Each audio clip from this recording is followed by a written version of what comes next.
Hello, Aquarius Collective. Ako po ito si James from James Tarot PH. Ito po ang inyong monthly reading para po sa buong buwan ng Mayo this 2026. Nako, ano po naghihintay sa inyo sa kabuuan ng ating May? Alamin po natin. But first, mga Aquarius, ihanda mo na ang iyong isang tanong para sa ating isang tanong, isang sagot. Kung meron kang pangmalakasang one question, ihanda mo yan, hawakan mo yan. Sa dulo, sasagutin po natin. Okay? So let's begin. Holy Spirit, Spirit Guides, ibigay po natin kay Aquarius sa mga mensaheng dapat nilang malaman. Inhale and exhale. Your cards for the month. Wow. Siya nga pala mga Aquarius, kailangan ko po ng tulong ninyo. Ano po? Keep on liking po sa bawat video natin. Mag-comment rin po kayo sa baba. Sa mga new subscribers po natin, hello. And i-share nyo rin po itong video natin nang sa ganun marami pang Aquarius ang makapanood nito. I need your help this time. So please po, do not skip your ads. Salamat po. So, in the background of your reading, meron po kayong the Knight of Cups. Si Knight of Cups this time, kitang-kita ko dito na maaaring meron kang tanggapin na isang magandang offer o isang magandang pagkakataon na parang ayaw mong palagpasin. Sabi mo, nako, it's now or never.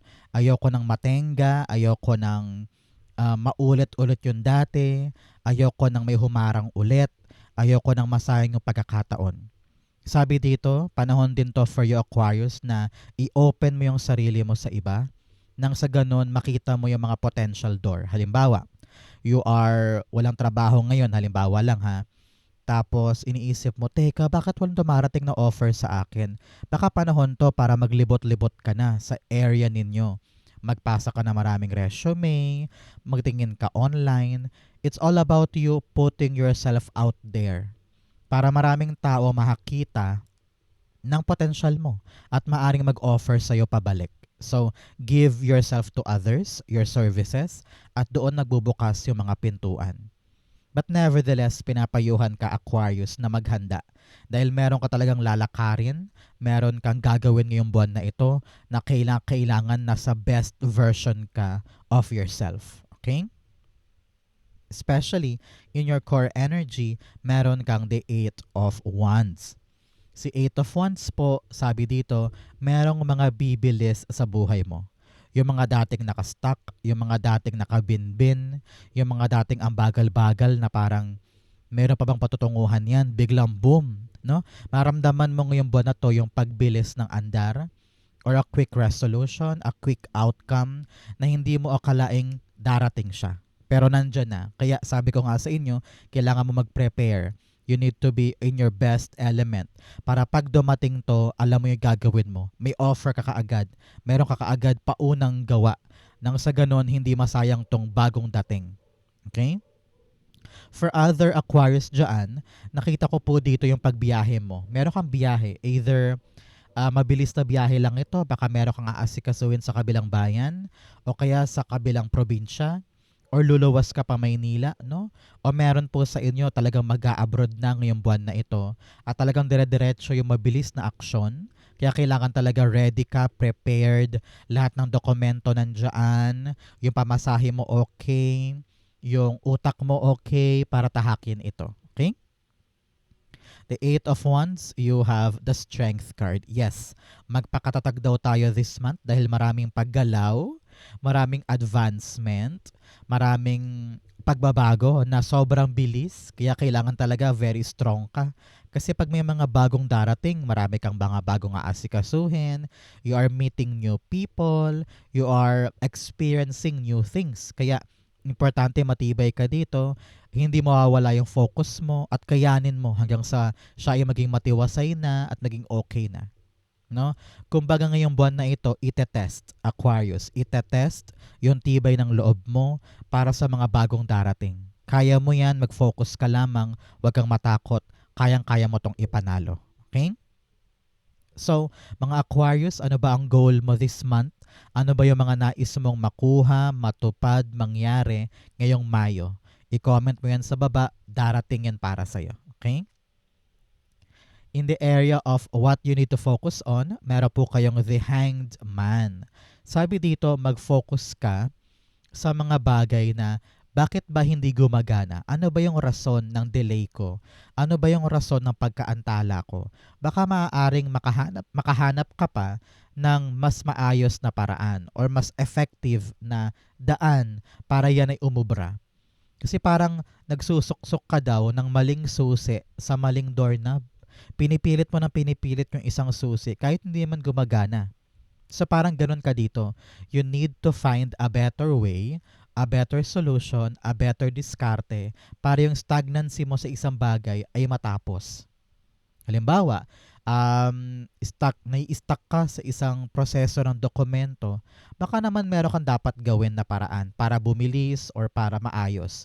Kasi nakita ko dito na yung ginagawa mong paraan talagang hindi umuubra. Kaya kailangan ibahin natin, hanapan natin ang paraan. Okay?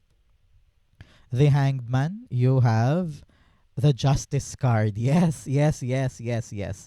Justice card is all about you knowing the right thing to do. No? Pinapayuhan ka dito na mag-research, aralin mo daw mabuti, buting tingin mong mabuti, para makita mo kung ano yung tamang hakbang. No? Kasi itong Justice card, it's all about action and consequence. Bago natin sapitin yung consequence, dapat yung action tama. At para tama yung action, kailangan natin mag-research ng mabuti. Alamin mo muna lahat-lahat. Kalkalin mo muna lahat-lahat. Nang sa ganun, alam mo yung tamang hakbang. Para hindi ka ma-delay. Para makalaya ka na sa stagnancy na ito. So, ganun ang gawin mo. Halimbawa, stuck ka ngayon sa loan mo. Inisip mo, bakit ako na-stuck sa loan? Ano ba yung dapat kong gawin? E di i-research mo, alamin mo kung ano yung tamang proseso para hindi na maantala, para hindi na nakabitin. Nang sa ganun, umandar na yan at magawa mo na siya ng dire-diretso. Okay? Importante to for you, isa-isip mo. So, Aquarius, ano po ang birthday ninyo? Comment below. Kapag sinusulat nyo po ang birthday ninyo, uniquely ma-activate mo yung good news para sa'yo. Okay? In the area of what you need, meron po kayong full card. Sabi dito, you need to take a leap of faith. Ito na yung buwan kung kailan susubok ka ng mga bagong bagay. Ito yung panahon na susugal ka talaga na parang bahala na si Batman, I will try this. Bahala na si Destiny, susubukan ko to, ilalaban ko na to, tatalon na ako sa bagong bagay na ito. Or sisimulan ko na yung gantong proyekto. Kahit malabo, kahit di ako sigurado, pero I know in my heart, ito na yung start, ito na yung dapat kong gawin. Parang ganyan. So you really need to be brave this time. Magpakatapang, magpakatibay dahil marami kang gagawin na bago na kinakailangan ng tapang mo. Okay? Full card, you have the Ten of Cups. Ooh, pampamilyang happiness ito. Either magsisimula ka ng maghanap ng bagong trabaho, kaya yung bagong trabahong ito talaga naman magsusupply for your family. O kaya meron kang sisimula na bagong negosyo na alam mong ikakaligaya ng pamilya kasi ito yung pupuno sa mga pangangailangan. Some of you are transferring to a different house, to a different country, a different career. At dito manganganak yung talagang grasya na kaya mong ipamahala or kaya mong ibigay para sa pamilya mo. Kitang-kita ko dito na kung ano man tong move na to, it will give you a long-lasting happiness na secured, matibay, stable, at talaga namang magpapaligaya sa'yo for a very, very long time. Congrats po. In the area of what's affecting your current energy, meron kang the Devil card. Alam mo, sabi dito, alam ng yung spirit guides na marami kang duda, marami kang takot. You always question yourself. Lagi mong tinatanong, kaya ko ba talaga to? Perfect ba ako dito? Mapagtatagumpayan ko ba siya? Am I worthy of this blessing? Marami kang duda, marami kang doubts. Pero sabi dito, kailangan mong kumawala sa mga doubts na yan. Ganon din, Aquarius, sa mga temptasyon. No? Nakita ko dito, marami kang distraction pagdating sa mga gagawin mong bago. No? Bumibilis na yung sitwasyon, bumibilis na yung blessing. Pero marami kang distraction, marami kang temptation. Halimbawa, inom, sugal, bisyo, gimmick with friends, watching Korean novela. Marami kang distraction. No? Sa panahon to, para iwasan yan, Panahon to para talaga mag-focus tayo sa isang bagay na bumibilis na. At kailangan mo tong kapitan, be strong, and avoid distraction. Okay? Devil card, the Four of Wands. Yes, you're really on the path of your stability. Meron kang goal na dapat tumbukin ngayon at maraming humaharang. Maaring magulang mo, kapatid mo, lover mo, yung dati mong trabaho, yung mindset mo, maaring puro ka kaduwagan, puro ka negative self-talk, kaya yung milestone, nahihirapan kang tumbukin. Kaya ngayon, medyo may bumibilis na. Sabi ko nga sa inyo, merong quick resolution patungkol sa milestone mo. Kaya you need to be strong. Huwag nang babalik sa mga dating takot. Kailangan mas matibay ka ngayon para solido mong mapasok itong milestone na to o goal na ito. Okay? Very important yan. In the area of your near future, meron kang the Three of Pentacles. Si Three of Pentacles, sinasabi dito na in the near future, you will find the right people na makakatulong mo para talagang pagtibayin, patatagin, at palaguin kung ano man tong ginagawa mo. No? You will find your people. You will find your tribe. You will find the members ng team na ito na talaga magpapadali, magpapabilis, at talaga magpapa-effective ng gusto mong trabahuhin. Pinapayuhan ka dito, Aquarius, na maging team player ka. No? Matuto kang makisama, matuto kang makibagay, matuto kang makipagpalitan ng kuro-kuro sa kanila. Kung magaling ka, magaling din sila. Kung nakikinig ka, nakikinig din sila. No? Kailangan equal kayo. And walang pataasan ng pride, walang pataasan ng ego, kailangan tulungan. Maaring family member mo to, tinatayo nyo na yung family business. O kaya sa trabaho, itong mga taong to makakatulong sa'yo para talagang magawa mo na yung presentation. O sa negosyo, makakatagpo ka ng mga empleyadong talagang tutulong sa'yo para umunlad ang negosyo mo. You need to find these people. Hindi mo to kayang mag-isa. So, offer your help, offer your services para makita nila na parang, uy, kailangan tayo ni Aquarius, tulungan natin siya. Parang ganyan. Okay? The Three of Pentacles, the Hierophant. Yes. Sabi dito ng yung spirit guides, meron kang higher knowledge, meron kang wisdom, meron kang mga kaalaman na pwede mong i-share sa mga taong ito. Some of you, para magiging mentor ka eh. I don't know, parang leader ka ng isang workshop, ikaw yung mag-facilitate ng isang training, or ikaw yung parang takbuhan ng lahat dahil alam nilang kaya mo silang tulungan, parang ganyan. So, napakalaki ng role mo in the near future. Ang tabayanan mo 3 weeks or 3 months to 5 months after watching this video, meron kang malaking role na lahat ng tao aasa sa'yo. Lahat ng tao hihingin yung approval mo or hihingin yung decision mo because your voice matters. No? At nakita ko dito na ikaw yung parang mentor, ikaw yung authoritative figure that they go to para maaprubahan yung mga ginagawa. So congrats po, no? Very very powerful position soon para sa iyo to. In the area of your challenge, meron kang the Seven of Pentacles. Ngayong buwan na to, ang challenge sa iyo ay paghihintay. No? Meron kang hinihintay na bagay. Meron kang hinihintay na approval or sagot o resulta. Pero sa process ng paghihintay, baka mainip ka. Baka bigla kang bumitaw. Baka bigla kang mag-quit. Kaya yun ang iwasan mo. Sabi ko nga sa inyo, bibilis na to. Meron ng magandang resolution or magandang outcome, kaya huwag bumitaw ngayon.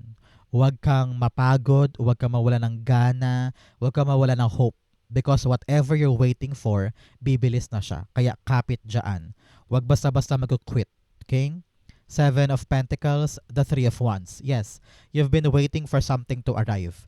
And you don't know kung ano nilagay mo. Hindi mo na alam kung ano yung dapat mong asahan, kung kahintay-hintay pa ba o hindi. Kaya nga sabi ko sa iyo dito, confront what you feel. Confront what needs to be confronted. Kausapin mo, harapin mo, tanungin mo, para alam mo yung update. Kasi nakita ko dito, kapag kinausap mo daw, parang doon nagsimulang bumilis eh. No? So kung naghihintay ka ng sagot, naghihintay ka ng konfirmasyon, itanong mo na. Para alam mo yung lagay mo, para makapag-move forward ka na at makaabante ka na. Ramdam ko dito na meron ka ng choice, meron ka ng desisyon at gusto mo na humakbang. Hindi ka na makapaghintay. Pero pinapayuhan ka talaga dito na patience is your key. Patience is your ally, no? Kaya kailangan magpakatatag, magpakatibay, magpasensya, at huwag bara-bara sa iyong desisyon. Okay? In your fortune, meron kang staying focused, hold the course. Sabi ko nga sa iyo, focus, focus, focus. Huwag malilingat, huwag kang matetempt sa mga distraction sa paligid. Kailangan talaga eyes on the prize, eyes on the target tayo. You also have the Four of Pentacles in your fortune. Maswerte ka ngayon, ngayong buwan na to, stable po ang kita, stable po ang pera mo, stable po ang negosyo o trabaho. Kung ano man daw to iniingatan mo, congrats dahil talaga namang protected yan, ligtas, safe.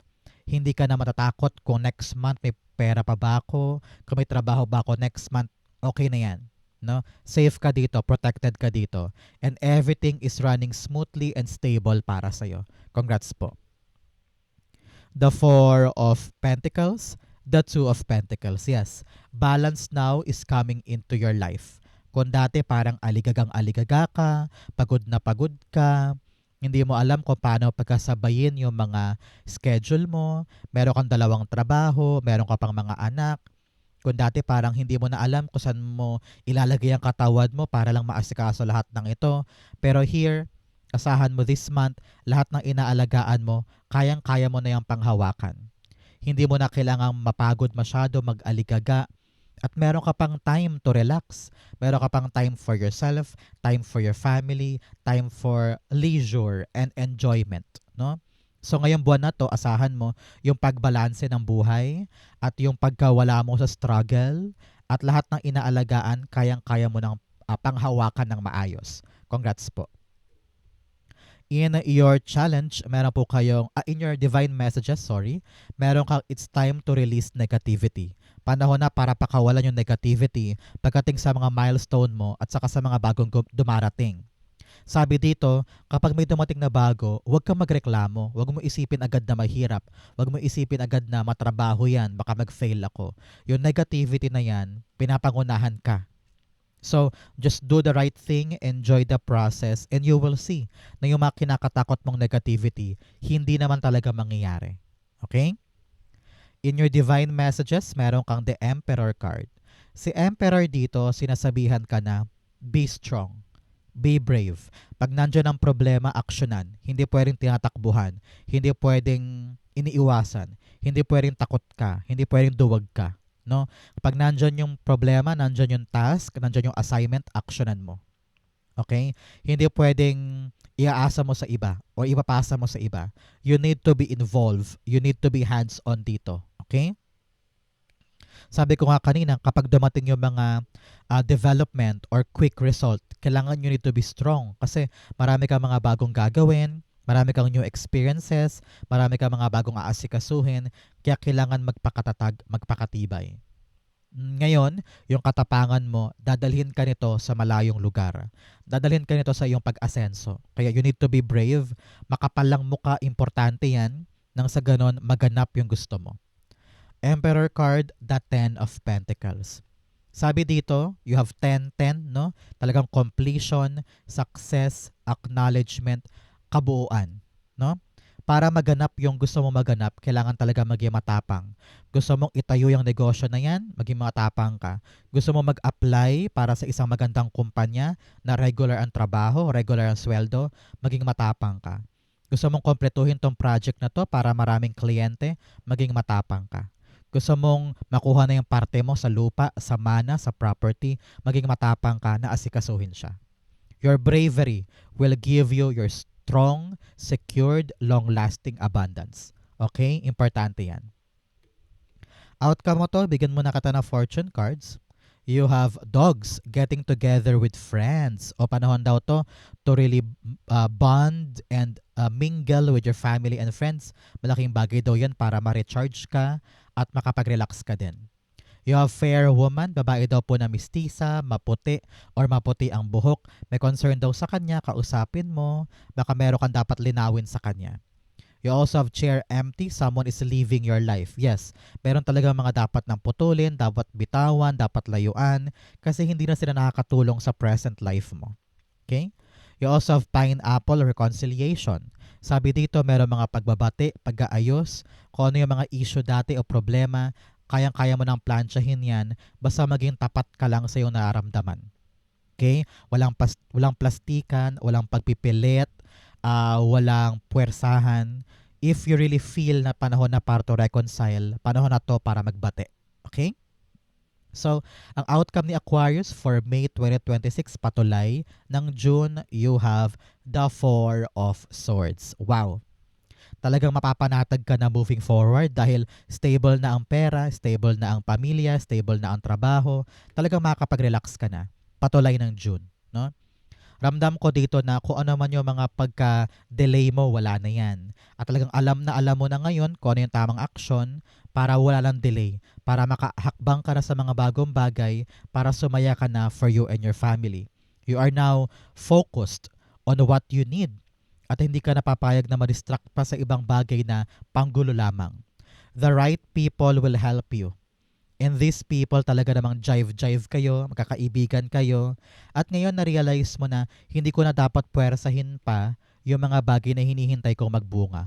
I will just let God give it to me. No? Nakikita ko dito na meron kang dasal na parang sabi mo, God, ikaw na bahala. Kung kailan darating, hihintayin ko. Kung para sa akin talaga yan, hihintayin ko. At kung hindi para sa akin, maluwag kong tatanggapin. You are now closer to your spiritual power and you are now letting God direct your life. Merong kapayapaan, may kapanatagan, may relax kang puso because you know hindi ka papabayaan ni God. So, at the end of the month, at the beginning of June, ramdam ko dito na marami kang tulog, marami kang pahinga. Kasi nga, by June, yung mga anak mo, maaaring papasok na sa school, yung mga alaga mo, ganun din. O kaya may mga changes with your life in June. Ramdam ko dito magiging super busy ka. Kaya kunin mo yung maraming oras para matulog, para magpahinga. Okay?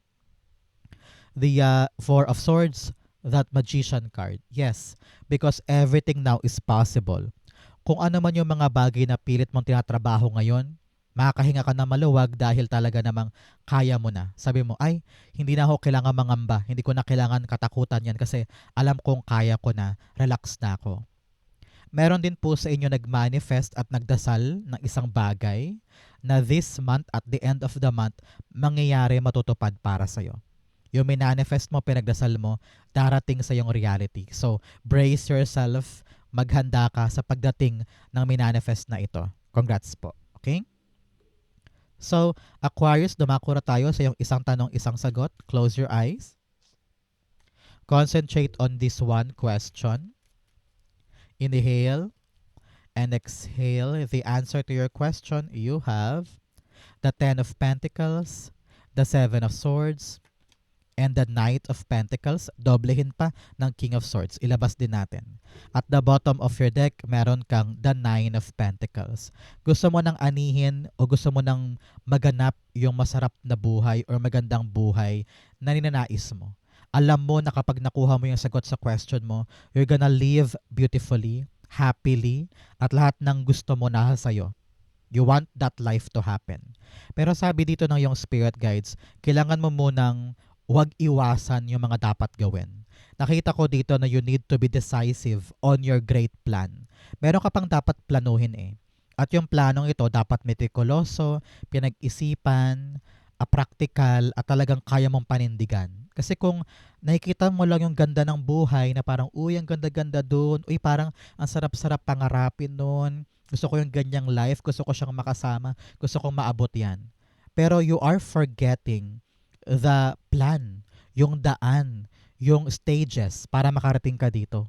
No? Sa panahon to para mag-isip ka, Aquarius, ng makabagong paraan, makabagong diskarte na applicable sa gusto mong mangyari. Kasi nakita ko dito yung dati mong ginagawa, hindi na siya applicable. Kaya kailangan you need to be smart with the King of Swords.